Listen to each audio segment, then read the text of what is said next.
ছোটবেলায় এক্সটেম্পোর করতাম, ফলে কাগজ ধরিয়ে দিলে কিছু না কিছু করে অভ্যেস আছে। প্রথমত ধন্যবাদ জানাচ্ছি public relation society of India for giving me such an opportunity to communicate with you. I'm really thankful to stand before you and to deliver a few words from the side of the state of Bengal, and hopefully in the near future we'll be in touch with you. And also regarding the communication, there are a lot of things we can work together.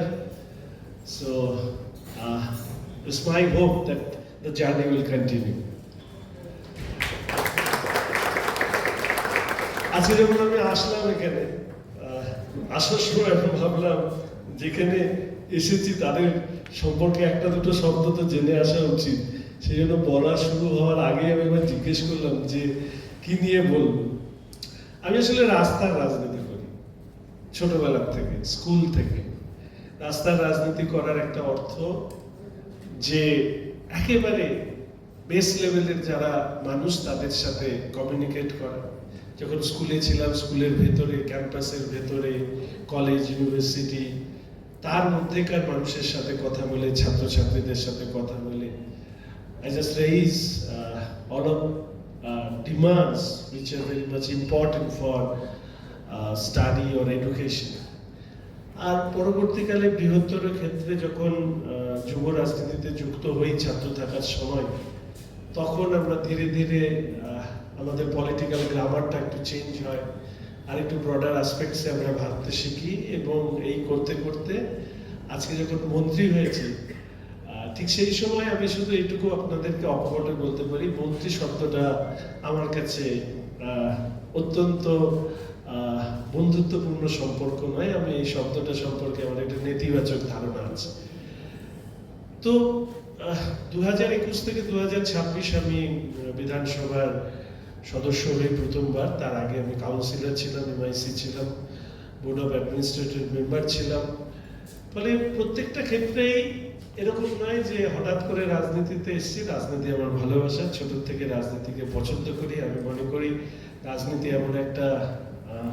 এমন একটা অস্ত্র যেটা দিয়ে সমাজ বদল করা যায়।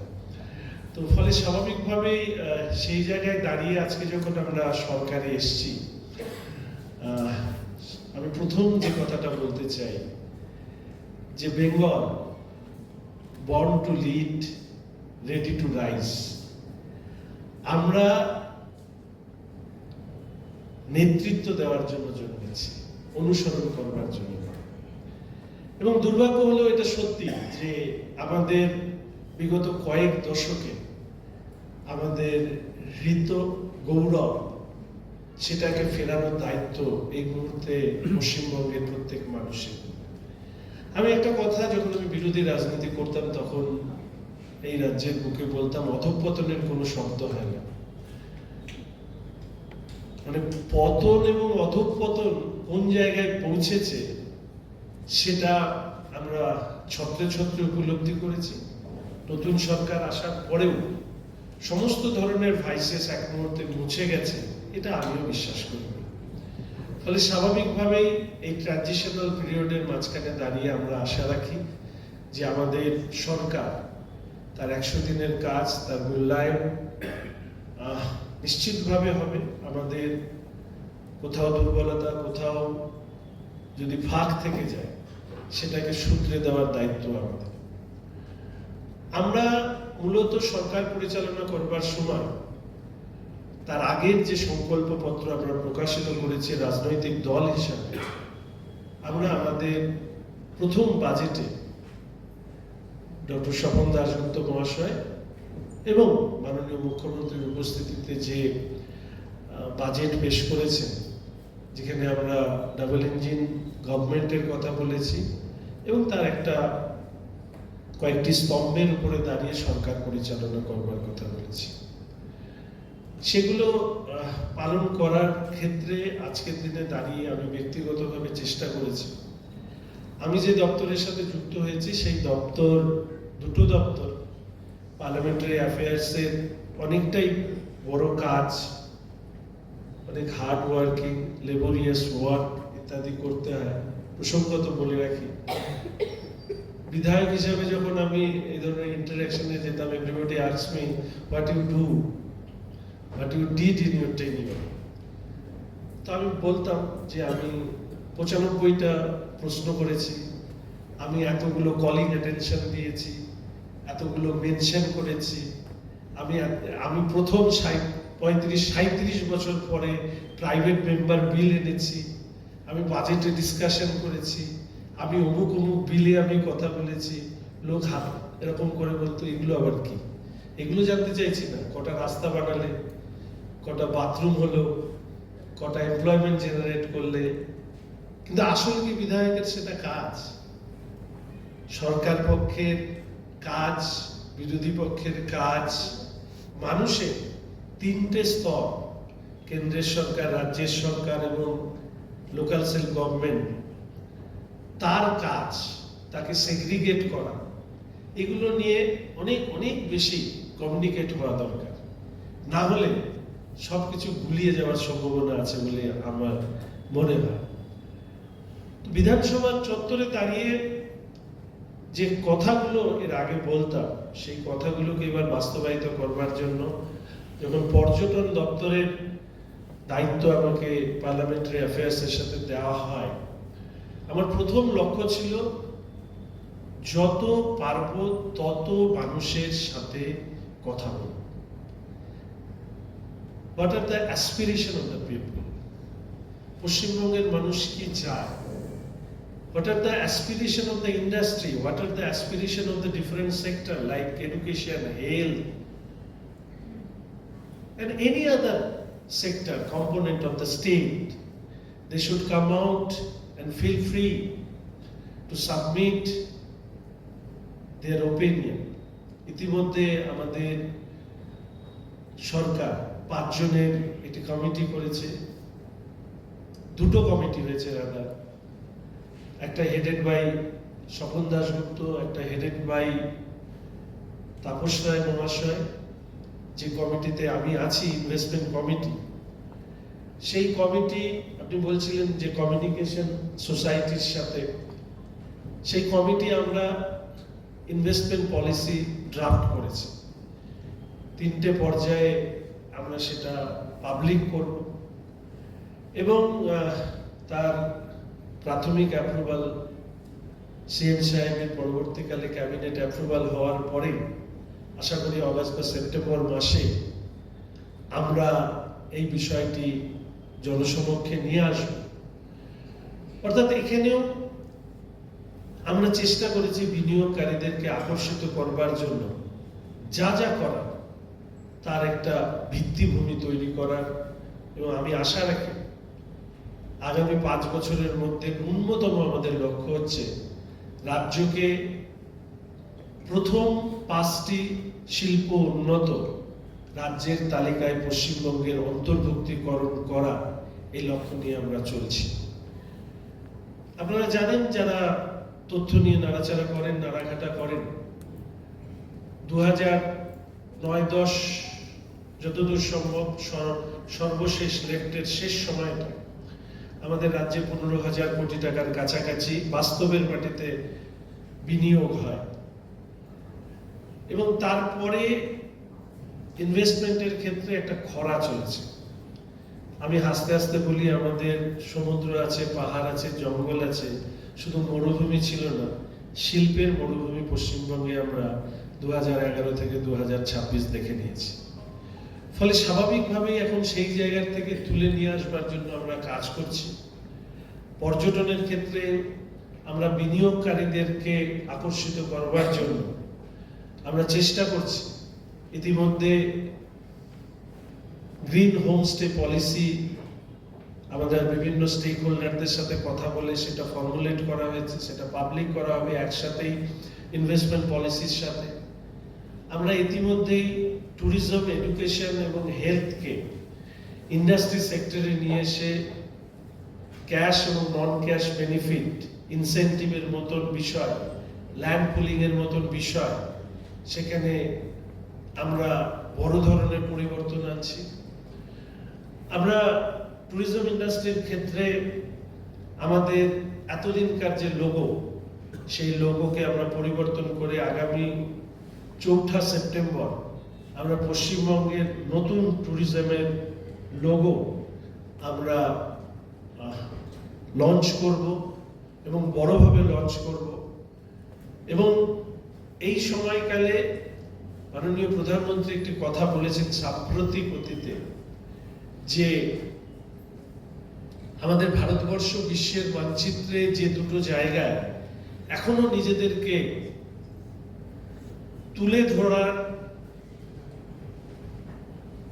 যে বিষয় ছিল তাতে দুর্বলতা রয়েছে বা তুলে ধরবার অপরচুনিটি রয়েছে, সেই দুটো ক্ষেত্র হচ্ছে পর্যটন এবং ক্রীড়া।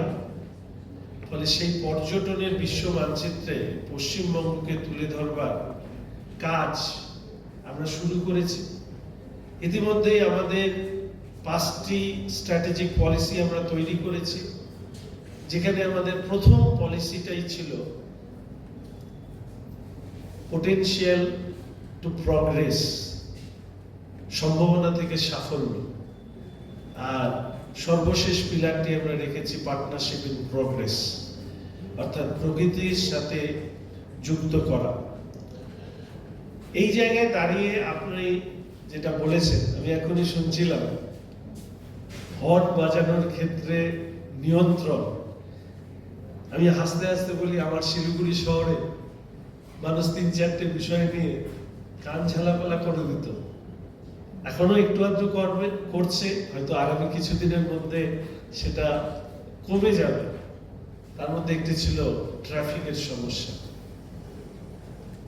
বেশি দিন সময় লাগেনি আমার কাছে ওই যা আছে তাই দিয়ে কাজটা করতে, প্রায় অর্থ খরচ না করে লেস দ্যান 1 crore খরচ করে শিলিগুড়ির মূল যে কেন্দ্র ভেনাস মোড় থেকে দার্জিলিং মোড়, সেটা পৌঁছতে লাগতো 37 থেকে 40 মিনিট। আমরা সেটাকে নামিয়ে নিয়ে এসেছি 20 থেকে 22 মিনিটের মধ্যে। অর্থাৎ এই যে বিষয়গুলো, আমরা অনেক সময় অনেক কিছু ভাবি, অর্থ তার প্রতিবন্ধকতা বলে মনে হয়। আমি মনে করি পৃথিবী দৌড়ে আইডিয়ার উপরে। It is all about battle of ideas. সঠিকভাবে যদি সেটাকে তুলে ধরা যায়, তাহলে আমাদের পর্যটন ক্ষেত্রের যে বিশাল চারণভূমি রয়েছে, যে পর্যটন শুধুমাত্র একটা মেয়ার ইভেন্ট নয়, যার মধ্যে দিয়ে একটা অর্থনৈতিক সাইকেল আবর্তিত হয়, সেই সাইকেলটাকে ধরে ভবিষ্যতের এমপ্লয়মেন্ট জেনারেট করবার একটা পরিকল্পনা আমরা গ্রহণ করেছি। এবং সেই পরিকল্পনার মধ্যে আমাদের পলিসিকে সামনে রেখে দুটো তো আপনাদের ইতিমধ্যে বলেছি, আমাদের আরেকটি পলিসি হচ্ছে ট্যুরিজম ফর অল। অর্থাৎ আমরা ট্যুরিজম শুধু মিডল হায়ার ইনকাম গ্রুপ না, আমরা সমাজের সেই অংশের মানুষকেও ট্যুরিজমের সাথে যুক্ত করতে চাই। তার একটা বড় জায়গা হচ্ছে রিলিজিয়াস ট্যুরিজম। আপনারা দেখবেন বাসে করে মানুষ একসাথে এক প্রান্ত থেকে আরেক প্রান্ত যান ধর্মীয় কারণে। তাদের যদি আমরা ন্যূনতম একটা ইনফ্রাস্ট্রাকচার দিতে পারি, একটা শৌচাগার, একটা ছোট খাওয়ার জায়গা, আমরা প্রাথমিকভাবে পরিকল্পনা করেছি যে রাজ্যের পর্যটনের ক্ষেত্রে আকর্ষণ রয়েছে এরকম জায়গাগুলোতে 1000-এরও বেশি বেসিক মিনিমাম ইনফ্রাস্ট্রাকচার আমরা প্রোভাইড করব, যাতে পর্যটকরা, আমাকে অনেকেই বলেন সুন্দরবন গেলে কি অন্য কোথাও গেলে যে হ্যাজার্ডস গুলো হয়, সেই হ্যাজার্ডস গুলোকে যদি দূর করতে হয়, তাহলে এরকম একটা মিনিমাম ইনফ্রাস্ট্রাকচার তৈরি করে দিতে হবে। আমি চেষ্টা করছি সরকারের কোষাগারে কোনো অর্থ না খরচ করে কিভাবে এই প্রায় 1000-এর বেশি ইনফ্রাস্ট্রাকচার গড়ে তোলা যায়। আপনারা এখানে যারা আছেন সবাই শুনেছেন পথের সাথীর কথা, কিন্তু সেই প্রজেক্টটি মুখ থুবড়ে পড়েছিল, কারণ সেই প্রজেক্টটি করবার ক্ষেত্রে যে জায়গা নির্বাচন করা হয়েছে সেই জায়গাগুলো ভুল থাকার কারণে অনেকে এটা মনে করেন যে পরিকাঠামোর থেকে কিছু বাংলায় বহুল প্রচলিত কাটমানি খাওয়ার জন্য এগুলোকে তৈরি করা হয়েছিল। ফলে স্বাভাবিকভাবে সেগুলো আজকে পর্যটকের পদচারণায় সেগুলো বিবর্জিত রয়েছে। ফলে স্বাভাবিকভাবে যখন আমরা এই ইনফ্রাস্ট্রাকচার তৈরি করতে চাইছি, তখন আমরা সবার আগে যেটা করেছি, আমাদের প্রত্যেক রাজ্যের ডিএমদেরকে কানেক্ট করে তাদের হাত দিয়ে জায়গা নির্বাচন করা, স্থানীয় জনপ্রতিনিধিদেরকে গুরুত্ব দিয়ে এই কাজগুলো আমরা করছি। আমরা এই সময়কালে পর্যটনের যে বিভিন্ন বিষয় সেগুলো আপনাদের সাথে পরবর্তী পরিসরে কখনো আলোচনা করব, কিন্তু যে জিনিসটি আমার ইন্টারেস্টিং মনে হয়েছে যে আপনারা যেটা চেয়েছেন সেটা হচ্ছে যে পাবলিক রিলেশন গড়ে তোলা। এবং আমি যখন আপনাদের ছোট্ট করে প্রযুক্তির সহায়তা নিয়ে আপনাদের কাজের জায়গাগুলো দেখছিলাম, তখন আমি দেখলাম যে আপনারা অনেকগুলো ক্ষেত্রে সহযোগিতা করতে পারেন, এবং সেই সহযোগিতার মধ্যে যদি সম্পর্ক একটা সহযোগিতা হয়, আমরা ইতিমধ্যেই খড়গপুর আইআইটিকে অনুরোধ করেছি আমাদের রাজ্যে পর্যটকদের একটা ডেটা আমাদেরকে দেবার জন্য এবং তাদের মনস্তত্ত্ব বিচার করার জন্য।